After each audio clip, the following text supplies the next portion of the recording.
Cocoa prices have seen a pre-Easter rally driven by fears of supply decline.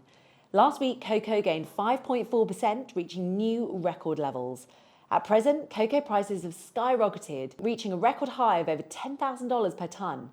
This surge is likely to cause chocolate prices to increase, including Easter eggs next year. Consumers with a sweet tooth can expect to feel the impact at the checkout. Chocolate has just become a luxury good. Believe it or not, but a tonne of cocoa is now more expensive than a tonne of copper.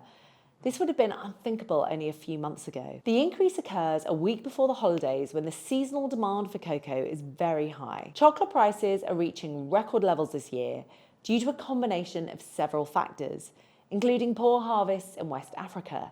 This region accounts for about 70% of global cocoa production, and over the last 3 years, harvests have been smaller due to warmer and drier climates which hinder cocoa cultivation. Cocoa production has fallen to its lowest levels since the 2015-2016 season, with it being the third consecutive year of deficit. Deliveries to ports are 20 to 30% lower than the previous year, and this deficit will be difficult to overcome through increased production. Prices have doubled since the beginning of the year, heading towards $10,000. Moreover, more and more companies are trying to find substitutes for cocoa or new supply directions. Malaysia's Guam Chong, one of the largest cocoa processors, is actively seeking cocoa supplies from countries such as Ecuador, Peru, and Indonesia, as concerns arise about the non-fulfillment of contracts by major planters from the Ivory Coast and Ghana. ICCO expects a record deficit this year, reaching 400,000 tonnes.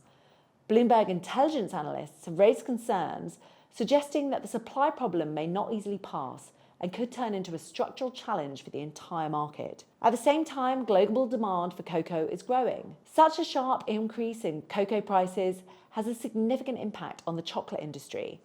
Manufacturers have already begun to partially pass on costs to consumers. This problem particularly affects the markets in Europe, which is one of the more important consumers of this raw material. Additionally, this issue is compounded by new EU regulations aimed at limiting the consumption of products contributing to deforestation. Make sure you follow XTB to stay up to date with the latest on trading and investing.